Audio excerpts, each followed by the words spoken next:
You sit in a forest and become meditative, cobras will gather in front of you.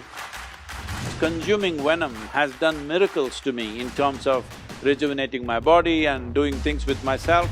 There are certain type of yogis who always carry these mountain scorpions. They will take a sting from the scorpion. They are using the venom to just shake up the whole neurological system. Where there is access to consciousness, they're able to sense that. So you mentioned this instrument that permits us to access this, whatever we call it, consciousness, intelligence, but you say it's for humans. So what do you think about animals and how they perceive the world? See, when it comes to animals, an animal is programmed in such a way that largely its life is fixed around its survival process. Let's say, for any creature for that matter, their stomach is full, their life is settled, they just sit there happily. But that's not the nature of the human being. Stomach is empty, only one problem, stomach is full, 100 problems. This is the nature of the human being. Because survival is not the end game for us. Only when survival is taken care of, what is human kicks in. Till then, we are also just one more creature. When we are absolutely hungry and survival is in question, we are like any other creature. Human beings fight like any other creatures when survival is in question. Only when those things are taken care of, other dimensions of being human become a possibility. So survival is not the end game for us, it is the beginning for us. It is the A of life. But for all other creatures, survival is the end game for us. But even among them, certain creatures are far more capable of accessing or at least being sensitive.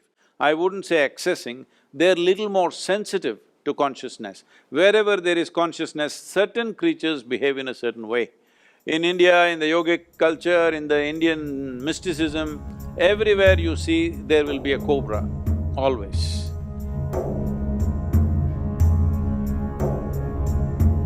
Simply because we have always seen wherever there is a little bit of, access to consciousness, these creatures somehow sense it and they arrive. What makes them sense it? One thing I'm guessing, this is not a certain science for me, I'm just guessing because they're stone deaf. I think they're super alert and in some other sense, they're very, very alert. This is a fact, this has been checked by a few people. See, for example, a cobra in southern India, it has no ears at all, no hearing mechanism, so it has got the whole body to the ground and literally ear to the ground, So, if there is going to be an earthquake in California, which is literally 12 hours away, that means almost on the opposite side of the planet. If there's going to be an earthquake in the next 2 days or 3 days, this cobra will start behaving in a certain way. If you observe it carefully, if you have mastered that observation sufficiently, you can clearly tell that there is going to be an earthquake in approximately this kind of latitude. There are people who can do that. By simply observing the serpent, how it behaves, they say, there is going to be this kind of movement in some part of the planet. So, because any littlest, even the minutest vibrations in the planet, it is able to sense.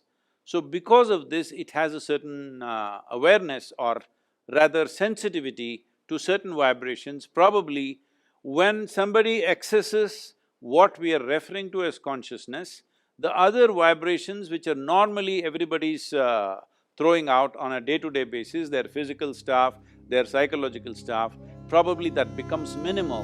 Lack of that reverberation is something that a cobra senses. If you become very meditative, you sit in a forest and become meditative, cobras will gather in front of you. They will come and sit there as if they're waiting for you. This is my personal experience any number of times, and this will be vouched for by any number of yogis in the tradition always, because they're able to sense that lack of vibration in the person. When the vibrations become very minimal or very fine, somehow they're drawn to that. All venomous creatures, those which create venom in their system, all of them are able to sense this. Probably, I'm just doing guesswork here, it's just guesswork.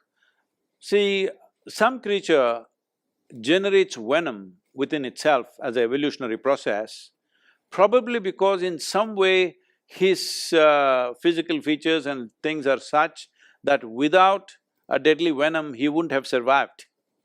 He is constantly threatened. So, because he's feeling so threatened, it's also true in human beings. Those who are feeling always threatened, they will carry a lot of venom within themselves.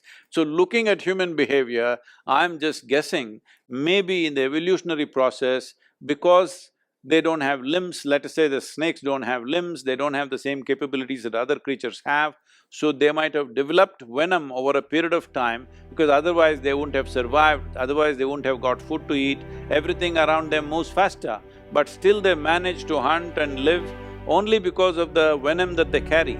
All venomous creatures, I've noticed this with bees, the honeybees, the way they behave around me, many times I've noticed is very strange. In the beginning when it happened, I couldn't believe how these insects seem to be sensing something which nobody else, human beings don't know most of the time, but they're able to see it.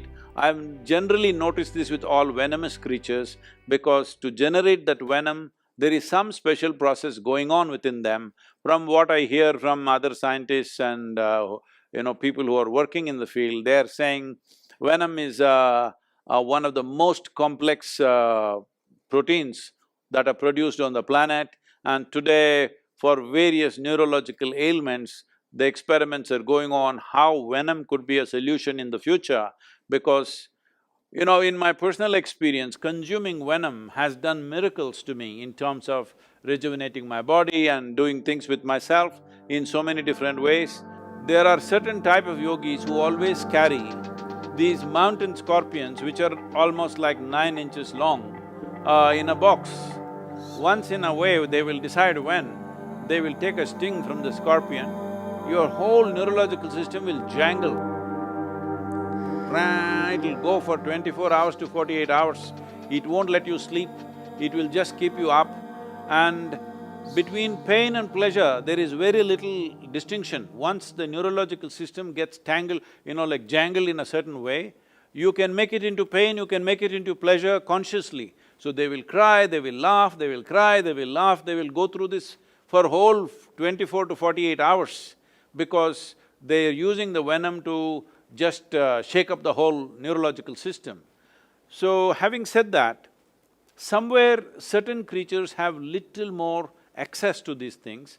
They may not have access to consciousness, but where there is access to consciousness, they're able to sense that.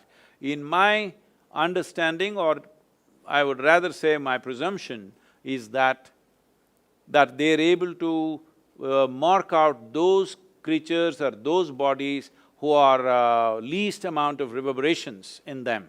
Where there is least amount of reverberation is like a little bit of a vacuum for them, so they are drawn towards that, and at the same time they will not harm that, that kind of reverberation because they feel very passive. There is a video where I'm holding a king cobra, not by the head, but in the body. It is not a pet cobra or something. We've just caught it 2-3 days before that is being filmed there.